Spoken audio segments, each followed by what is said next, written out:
हाँ जी, class 9th। So I hope आपने प्रीवियस लेक्चर देख लिया होगा। तो आज हम कंटिन्यू करते हैं अपने चैप्टर नंबर 1 के साथ, जहां आज हम पढ़ेंगे characteristic of particles of matter.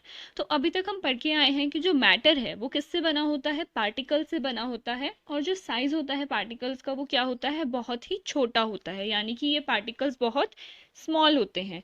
तो आज हम पढ़ेंगे कैरेक्टरिस्टिक ऑफ पार्टिकल्स, यानी कि उन पार्टिकल्स की कैरेक्टरिस्टिक। कैरेक्टरिस्टिक का क्या मतलब होता है कि पार्टिकल्स की प्रॉपर्टीज। तो फर्स्ट प्रॉपर्टी क्या है पार्टिकल की, particles of matter have spaces between them, यानी कि जो ये मैटर के पार्टिकल्स हैं इनके बीच में क्या होती हैं, स्पेसेस होती हैं। तो हम इसे एक एग्जांपल के थ्रू समझते हैं। Sugar get dissolved in water because its particles have spaces between them. तो आपने कभी ऑब्जर्व किया है, जब भी हम पानी में, वाटर में शुगर या सॉल्ट कुछ भी डिजॉल्व करते हैं तो वो इजीली डिजॉल्व हो जाता है उसमें। तो जो हमारा पानी होता है यानी कि वाटर होता है वो क्या होता है, लिक्विड होता है, राइट। और जब हम इसके अंदर ऐड करते हैं कुछ भी सॉल्ट या शुगर, अच्छा हम अपनी जूनियर क्लासेस में पढ़ के आए हैं ना कि कोई भी चीज़ या तो सॉलिड होगी या लिक्विड होगी या गैस होगी, राइट। तो जो हमारा वाटर है, वाटर क्या होता है, लिक्विड, और शुगर या सॉल्ट क्या होता है, सॉलिड। तो जब भी हम अपने शुगर को या सॉल्ट को वाटर में ऐड करते हैं तो वाटर में आपने देखा है वो इजीली डिसॉल्व हो जाता है। तो ऐसा क्यों होता है, क्योंकि जो वाटर है यानी कि जो लिक्विड के पार्टिकल्स हैं उनके बीच में क्या होता है, स्पेसेस होती हैं, जहाँ पे शुगर इजीली आके सेटल हो जाती है और इजीली मिक्स हो जाती है। The particles of sugar get in between the spaces between the particles of matter and a mixture is formed and no rise in the water level is observed। तो क्या कह रहा है ये कि आपने देखा है कि जब भी आप ऐसा करते हो, जब भी आप शुगर को या सॉल्ट को वाटर में डिसॉल्व करते हो तो कोई भी लेवल में जो है आपको राइज नहीं नजर आता। जितना लेवल होता है, सपोज इनिशियली अगर इतना लेवल है वाटर का, तो शुगर या सॉल्ट कुछ भी डालने के बाद भी इतना ही लेवल रहता है। ऐसा क्यों, क्योंकि जो हमारे लिक्विड के पार्टिकल्स हैं ना उनके बीच में ऑलरेडी स्पेसेस प्रेजेंट है, जिस स्पेस के अंदर आके शुगर के पार्टिकल्स आके एडजस्ट हो जाते हैं, तो कोई भी उसका लेवल जो है वो राइज नहीं होगा। ठीक है, देखो इसे मैं आपको फिर से समझाती हूँ। सपोज ये हमारे पास एक मिनट, हाँ जी, सपोज ये आपके पास कोई भी कंटेनर है, उसके अंदर क्या प्रेजेंट है, लिक्विड प्रेजेंट है, सपोज वाटर प्रेजेंट है, और हम यहाँ पे ऐड कर रहे हैं बाहर से शुगर।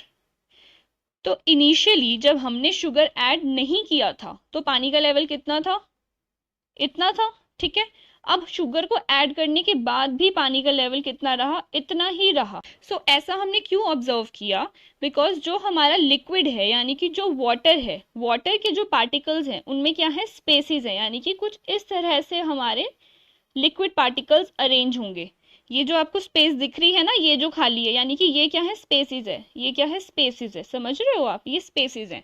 तो जब आप बाहर से इसमें शुगर या सॉल्ट कुछ भी ऐड करते हो तो वो कहाँ पे आके एडजस्ट हो जाएंगे, जो ये रेड कलर के स्पेसिस मैंने दिखाया ना आपको, इसमें वो इजीली आके एडजस्ट हो जाएंगे। तो इसीलिए जो हमारा वाटर का लेवल है वो इतना ही रहता है, जितना इनिशियली होगा, आफ्टर एडिंग शुगर या सॉल्ट वो उतना ही रहेगा। तो इस एग्जाम्पल से हमें क्या पता चला कि जो भी लिक्विड के पार्टिकल्स होते हैं उनके बीच में क्या होती हैं, स्पेसेस होती हैं। यहाँ फिगर में भी देखो, इसमें यही बताया हुआ है कि जब हमने कंटेनर में लिक्विड लिया, वाटर में आपने शुगर ऐड करा, उसको स्टर करा। स्टर करने का मतलब होता है मिक्स करना, जैसे हम स्पून डाल के मिक्स करते हैं ना, तो उसे हम क्या बोलते हैं, स्टर बोलते हैं। तो इजीली उसका क्या बन जाएगा, सॉल्यूशन बन जाएगा, यानी कि वाटर और शुगर क्या हो जाएंगे, मिक्स हो जाएंगे। नेक्स्ट वो क्या कह रहा है, gases can be compressed a lot because of spaces between their particles, यानी कि गैसेस को हम क्या कर सकते हैं, कंप्रेस कर सकते हैं। कंप्रेस का मतलब होता है दबाना, यानी कि गैसेस को हम दबा सकते हैं। क्यों दबा सकते हैं, because of spaces between their particles. अगर आप देखो कोई कंटेनर है, ठीक है, दिस इज योर कंटेनर, और इसके अंदर क्या प्रेजेंट है, गैस प्रेजेंट है, कोई भी, जैसे ऑक्सीजन है, नाइट्रोजन है, हाइड्रोजन है, कोई भी अगर गैस प्रेजेंट है तो गैस के पार्टिकल्स में क्या होंगी, स्पेसेस होंगी, इस तरह से वो अरेंज होंगे गैस के पार्टिकल्स। तो जब भी हम किसी भी एक्सटर्नल फोर्स की हेल्प से इसको दबाएंगे तो क्या होगा, ये पार्टिकल्स पास पास आ जाएंगे क्योंकि इनके बीच में स्पेसेस थी। अगर मान लो आपके पास कोई बॉक्स है, ठीक है, उसमें आप कपड़े डाल रहे हो, ठीक है, अभी आपने सिर्फ 2 क्लॉथ्स रखे हैं, अगर आप उसको प्रेस करोगे, जोर से दबाओगे, तो आप उसमें और 2 क्लॉथ्स ऐड कर सकते हो ना। इट मीन्स उनके बीच में क्या था, स्पेसिस था, जिसे आपने कम कर दिया ऊपर से प्रेशर डाल के, यानी कि दबा के। तो वो ही यहाँ लिखा है कि जो गैसेस के पार्टिकल्स हैं उसे आप कंप्रेस कर सकते हो, क्योंकि उसमें क्या होती है, बहुत सारी स्पेस होती है। नेक्स्ट पॉइंट क्या है, no two solids like pen, copy, glass etcetera can be mixed together. लेकिन हम किसी भी 2 सॉलिड्स को आपस में मिक्स नहीं कर सकते। ऐसा क्यों? क्योंकि उनके पार्टिकल्स के बीच में स्पेसेस नहीं होती, या हम कह सकते हैं कि बहुत ही कम स्पेस प्रेजेंट होती है। तो इस पॉइंट में हमने क्या स्टडी करा बेसिकली, कि जो भी हमारा मैटर है वो लिक्विड के फॉर्म में है या सॉलिड के फॉर्म में है या गैस के फॉर्म में है, उनके पार्टिकल्स के बीच में क्या होंगी, स्पेसेस होंगी। और जो ये स्पेसेस होती हैं वो मैक्सिमम होती हैं किस केस में, गैस के केस में। यहाँ देखो आप इस फिगर में आपको नजर आ रहा है कि गैसेस के पार्टिकल्स क्या हैं, सबसे ज्यादा दूर हैं। अच्छा देखो यहाँ पे एक पॉइंट लिखा है, इंटरमॉलिक्यूलर स्पेसेस। इंटरमॉलिक्यूलर स्पेसेस का क्या मतलब होता है, किसी भी 2 मॉलिक्यूल्स के बीच में जो स्पेस है। तो सिंस हम यहाँ पे पार्टिकल्स के बारे में बात कर रहे हैं ना, तो आप इसे ऐसे समझ सकते हो कि जो भी 2 पार्टिकल्स के बीच में स्पेस होती है ना, हम उसके बारे में यहाँ पे बात कर रहे हैं। सो इंटरमॉलिक्यूलर स्पेस का मतलब है, या फिर आप इसको बोल सकते हो इंटर पार्टिकल स्पेसेस, यानी कि 2 पार्टिकल्स के बीच में जो स्पेस है। गैसेस के पार्टिकल्स के बीच में क्या होती है, स्पेस सबसे ज्यादा होती है। ये देखिए यहाँ पे लिखा है, the particles are far apart and much empty spaces, यानी कि जो गैसेस के पार्टिकल्स हैं वो बहुत दूर दूर हैं और उनमें क्या है, बहुत सारी स्पेसेस हैं। सेकंड हमारा आता है लिक्विड। लिक्विड के पार्टिकल्स के बीच में आप देखो स्पेसेस तो हैं, but as compare to gas कम स्पेसेस हैं, बट स्पेस प्रेजेंट है। तो वही लिखा है यहाँ पे, particles are close together and little empty spaces, यानी कि पार्टिकल्स क्या हैं, पास पास हैं, और एम्प्टी स्पेसेस क्या हैं, कम है। वहीं अगर हम सॉलिड को कंसीडर करें, तो सॉलिड के पार्टिकल्स देखो बहुत पास पास है, तो बहुत पास है इसका मतलब स्पेसेस उनमें क्या है, बहुत कम है। सेकेंड प्रॉपर्टी जो है पार्टिकल्स की अब हम डिस्कस करेंगे, वो है particles of matter are continuously moving, यानी कि जो ये पार्टिकल्स है ना मैटर के, ये हमेशा क्या करते हैं, मूव करते रहते हैं, कॉन्टिन्यूसली वो मूव करते रहते हैं। Particles of matter are in motion all the time. Motion का मतलब क्या हुआ कि मूव करते रहते हैं, वो हर टाइम मूव कर रहे हैं। फॉर एग्जाम्पल, अब यहाँ पे एग्जाम्पल डिस्कस किया है। फर्स्ट एग्जाम्पल क्या है, इंक स्प्रेड ऑन क्लोथ। आपने ऑब्जर्व करा है, जब भी आप अपना स्कूल का होमवर्क कर रहे होते हो और इन केस आपके बेडशीट पे आपने बिना पेन को कैप लगाए रख दिया, या स्केच पेन को बिना कैप लगाए आपने रख दिया अपने बेडशीट पे, तो क्या होता है, वहां पे एक स्पॉट क्रिएट हो जाता है। अब ऐसा नहीं होता कि वो एक सिंपल डॉट होता है, नहीं, वो काफी मोटा स्प्रेड हो जाता है, जिसके बाद मम्मा से डांट भी पड़ती है ना बाद में कि कभी भी कैप नहीं लगाते हो। इंक क्या करता है, स्प्रेड कर जाता है क्लोथ्स के ऊपर। सेकेंड एग्जाम्पल हम डिस्कस कर रहे हैं, smell of hot sizzling food reaches us several metres away. अब जब भी हमारी मम्मा किचन में फूड कुक करते हैं और हम अपने रूम में बैठे होते हैं आराम से, तो क्या होता है, हमें वहीं से खुशबू आ जाती है कि आज तो कुछ मम्मा ने टेस्टी बनाया है ना। ऐसा क्यों होता है, क्योंकि पार्टिकल्स क्या करते हैं, कॉन्टिन्यूसली मूव करते हैं। अच्छा ये तो हो गया एग्जाम्पल। अब हम डिस्कस करेंगे कि रीजन क्या है इसके बिहाइंड, कि how the particles are moving, कि किस तरह ये पार्टिकल्स मूव करते हैं। So particles of matter are continuously moving because they possess kinetic energy. अब देखो, अगर आपको कुछ भी काम करना है, आपको चलना है, खेलना है, पानी पीना है, काम करना है, पढ़ना है, कुछ भी करना है, तो क्या रिक्वायर्ड होती है, एनर्जी रिक्वायर्ड होती है। सिमिलरली जो पार्टिकल्स हैं उन्हें भी तो कुछ ना कुछ एनर्जी चाहिएगी ना। तो अगर पार्टिकल्स मूव कर पा रहे हैं तो किस वजह से, एनर्जी की वजह से। और वो कौन सी एनर्जी है, kinetic energy. Kinetic energy is the energy due to motion. तो काइनेटिक एनर्जी एक ऐसी एनर्जी होती है जो मोशन के कारण होती है। It is observed that with the increase in the temperature, the kinetic energy of the particles also increases and hence the particles move faster. तो अब देखो, जो पार्टिकल्स हैं वो क्यों मूव कर पा रहे हैं, काइनेटिक एनर्जी की वजह से। अगर काइनेटिक एनर्जी ज्यादा होगी, यानी कि अगर एनर्जी ज्यादा होगी, तो पार्टिकल्स क्या करेंगे, तेज तेज मूव करेंगे, जल्दी मूव करेंगे। अगर काइनेटिक एनर्जी कम होगी तो पार्टिकल क्या करेंगे, धीरे मूव करेंगे, स्लो मूव करेंगे। तो अगर कोई भी ऐसी चीज जो काइनेटिक एनर्जी को बढ़ा पाए तो वो क्या करेगा, उसके मोशन को भी बढ़ा पाएगा। और अगर कोई भी ऐसी चीज होगी जो उसके काइनेटिक एनर्जी को डिक्रीज करेगी, यानी कि काइनेटिक एनर्जी को कम करेगी, तो वो उसके मोशन को भी कम करेगी।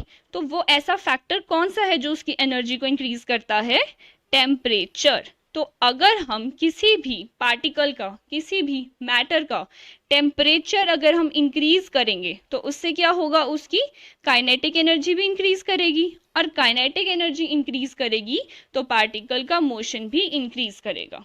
वहीं अगर हम किसी भी पार्टिकल का टेम्परेचर डिक्रीज करेंगे तो क्या होगा, उसकी काइनेटिक एनर्जी भी,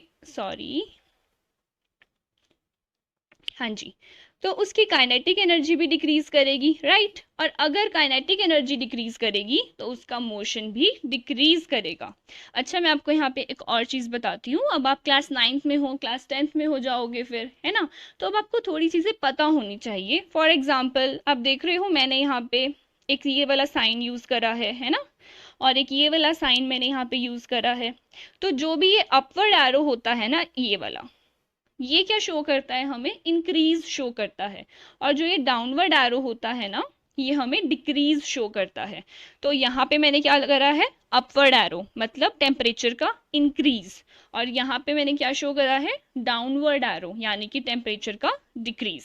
सो अगर कोई भी फैक्टर होगा ऐसा जो हमारे टेम्परेचर को इंक्रीज करेगा तो काइनेटिक एनर्जी इंक्रीज होगी, काइनेटिक एनर्जी इंक्रीज होगी तो उसकी मूवमेंट या उसका मोशन भी फास्टर हो जाएगा। अच्छा, यहाँ पे देखो, हम टेम्परेचर को इंक्रीज करने से क्या मतलब होता है, मतलब टेम्परेचर बढ़ाने का, जैसे हीट कर सकते हैं हम, है ना। नॉर्मल आपके पास पानी होता है, अगर आप पानी पीते हो, कई बार क्या होता है ना, विंटर्स में हमें होता है कि यार गर्म पानी पीना है, तो टेम्परेचर हम उसका कैसे बढ़ाते हैं, हम उसे गर्म कर देते हैं, हम उसे हीट कर देते हैं। तो वही चीज़ है कि टेम्परेचर हम किसी भी चीज़ का कैसे इंक्रीज कर सकते हैं, उसको हीट करके हम टेम्परेचर उसका इंक्रीज कर सकते हैं। सो आई होप ये क्लियर होगा। नेक्स्ट हम स्टडी करते हैं डिफ्यूजन। डिफ्यूजन का क्या मतलब होता है, the property of intermixing of particles of two different matter into one another is known as diffusion। Simple सा मतलब है, यानी कि कोई भी दो पार्टिकल्स जब एक दूसरे में मिक्स हो जाएंगे तो उसी प्रॉपर्टी को हम क्या बोलते हैं, डिफ्यूजन। जैसे आप यहाँ फिगर में देख रहे हो, ब्लू बलून्स है, पहले सेपरेटली ओनली ब्लू बलून्स हैं, यहाँ पे ओनली पिंक बलून्स हैं, बट थर्ड फिगर में ब्लू एंड पिंक बलून्स आपस में क्या हो गए, मिक्स हो गए। आप इसी को बॉल के एग्जाम्पल से भी कर सकते हो। मान लो आपके एक हैंड में ब्लू बॉल्स हैं, दूसरे हैंड में पिंक बॉल्स हैं, अगर आप दोनों बॉल्स को एक साथ छोड़ दोगे तो क्या होगा, वो मिक्स हो जाएंगी। तो इसी इंटरमिक्सिंग ऑफ पार्टिकल्स को क्या बोलते हैं, diffusion. And the rate of diffusion increases with the increase in temperature. तो जैसे हमने अभी ऊपर क्या पढ़ा कि टेम्परेचर को इंक्रीज करने से काइनेटिक एनर्जी बढ़ती है, और काइनेटिक एनर्जी के इंक्रीज करने से हमारा मोशन इंक्रीज करता है। सिमिलरली टेम्परेचर को इंक्रीज करने से रेट ऑफ डिफ्यूजन भी इंक्रीज करता है। रेट का क्या मतलब होता है, स्पीड, ठीक है, रेट को आप स्पीड भी बोल सकते हो। तो स्पीड ऑफ डिफ्यूजन या रेट ऑफ डिफ्यूजन भी इंक्रीज कर जाता है, मतलब वो जल्दी जल्दी दो चीजें आपस में मिक्स हो जाएंगी, इंटरमिक्सिंग होगा उनका, अगर टेम्परेचर क्या होगा, ज्यादा होगा। नेक्स्ट प्रॉपर्टी हम स्टडी करते हैं, particles of matter attract each other. तो पार्टिकल्स क्या करते हैं, मैटर के अट्रैक्ट करते हैं एक दूसरे को।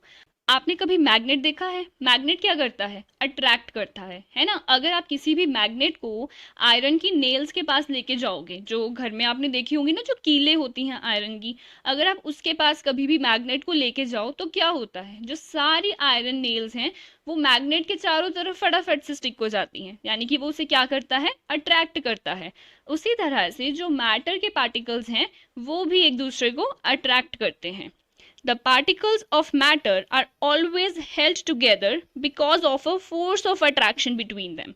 यानी कि जो मैटर के पार्टिकल्स हैं उनमें क्या है, एक फोर्स ऑफ अट्रैक्शन है। the amount of this force between the particles varies in different form of matter.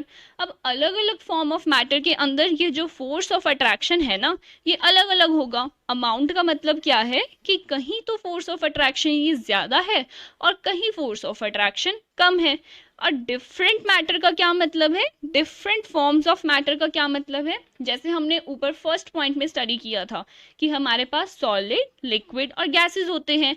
तो स्पेसेस सबसे ज्यादा किस में थी, गैसेस में थी. उससे कम किस में थी, लिक्विड में थी. और सबसे कम स्पेसेस किस में थी, सॉलिड में थी. तो उसी तरह से जो फोर्सेस ऑफ अट्रैक्शन होती हैं ना सॉलिड, लिक्विड और गैस में, वो भी अलग अलग होती हैं. Solids have the highest force of attraction. तो सबसे ज्यादा फोर्स ऑफ अट्रैक्शन किस में होती है, सॉलिड्स में होती है. That is why we can not move our hands through a solid object. तो ये क्या बोल रहा है कि जो हमारे सॉलिड्स होते हैं, तो ऊपर अभी हम पढ़ के आए हैं ना कि जो हमारे सॉलिड पार्टिकल्स होते हैं क्या होते हैं, वो they are very close to each other. ऐसे ही होते हैं ना, सॉलिड के पार्टिकल्स बहुत क्लोज होते हैं. स्पेसेस क्या होती हैं इनमें, बहुत ज्यादा कम होती है. अब ऐसा क्यों होता है, देखो यहाँ पे आपको रीजन भी मिल गया उस चीज का, क्योंकि उनमें क्या होती है, हाईएस्ट फोर्स ऑफ अट्रैक्शन होती है. तो सॉलिड के जो पार्टिकल्स हैं वो बहुत जोर से एक दूसरे को अपनी तरफ खींचते हैं, जिसके कारण वो क्या होते हैं, बिल्कुल पास पास भी होते हैं.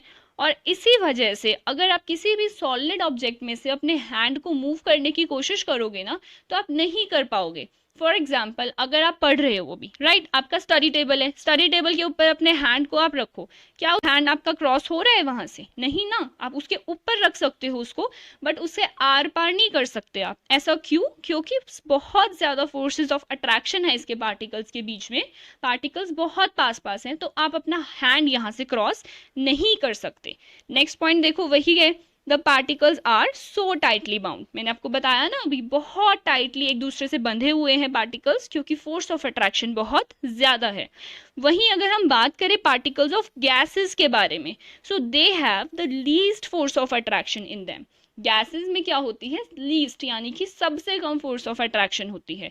ऊपर हमने क्या स्टडी करा था कि जो हमारे गैसेस के पार्टिकल्स होते हैं उनमें क्या होती है, स्पेसेस बहुत ज्यादा होती हैं, यानी कि ऐसे दूर दूर होते हैं, राइट, जिसके कारण हम उसे क्या कर सकते हैं, कंप्रेस भी कर सकते हैं. सो जो गैसेस के पार्टिकल्स होते हैं इनमें क्या होती है, फोर्स ऑफ अट्रैक्शन बहुत कम होती हैं. इसी वजह से ये क्या होते हैं, दूर दूर होते हैं.